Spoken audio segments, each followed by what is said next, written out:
আসসালামু আলাইকুম। আমি doctor OZM Dastagir, consultant spine orthopaedic ও ট্রমা সার্জন। আজকে আমি খুব একটি গুরুত্বপূর্ণ বিষয় নিয়ে কথা বলবো। সেটি হচ্ছে মেরুদণ্ডে আঘাতপ্রাপ্ত হলে, যেটাকে আমরা স্পাইনাল ফ্র্যাকচার বলি।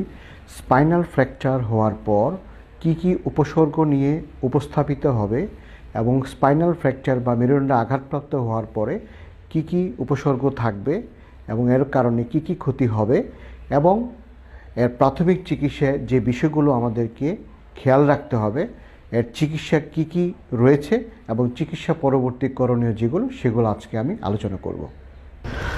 মেরুদণ্ড হচ্ছে একটি খুবই সুরক্ষিতভাবে 33টি হাড়ের সমন্বয়ে গঠিত, যেটি হচ্ছে মাথার নিচ থেকে শুরু করে বসার জায়গা পর্যন্ত মোট 33টি হাড়ের সমন্বয়ে গঠিত। এবং মেরুদণ্ড দুটি কলাম নিয়ে গঠিত, একটি অ্যান্টেরিয়র কলাম এবং পোস্টেরিয়র কলাম। অ্যান্টেরিয়র কলামে থাকে মেরুদণ্ডে আমরা যে বলি ভার্টিব্রাল বডি, এবং পোস্টেরিয়র কলামে থাকে সেটা হচ্ছে স্পাইনাল কর্ড এবং ভার্টিব্রার পিছনের অংশ এবং লিগামেন্টাস কমপ্লেক্স। কিভাবে মেরুদণ্ড আঘাতপ্রাপ্ত হয় এবং এই মেরুদণ্ড আঘাতপ্রাপ্ত হলে কি কি ক্ষতি হতে পারে। মেরুদণ্ড আঘাতপ্রাপ্ত হতে পারে হাই স্পিড ইনজুরি, যেমন মোটর ভেহিকেল অ্যাক্সিডেন্টের কারণে মেরুদণ্ড আঘাতপ্রাপ্ত হতে পারে। উঁচু স্থান থেকে কিংবা উঁচু ছাদ থেকে পড়ে গেলে মেরুদণ্ড আঘাতপ্রাপ্ত হতে পারে। এছাড়াও মেরুদণ্ডে কোনো কারণে যদি ইনফেকশন হয়, যেমন টিউবারক্লোসিসের কারণে মেরুদণ্ড আঘাতপ্রাপ্ত হতে পারে।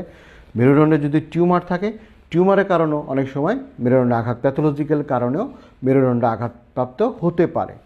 এছাড়াও বয়সজনিত কারণে, যেটিকে আমরা বলি অস্টিওপোরোসিসের কারণে হাড় ক্ষয়রোগ হওয়ার কারণে মেরুদণ্ডে আঘাতপ্রাপ্ত এবং বা স্পাইনাল ফ্র্যাকচার হতে পারে।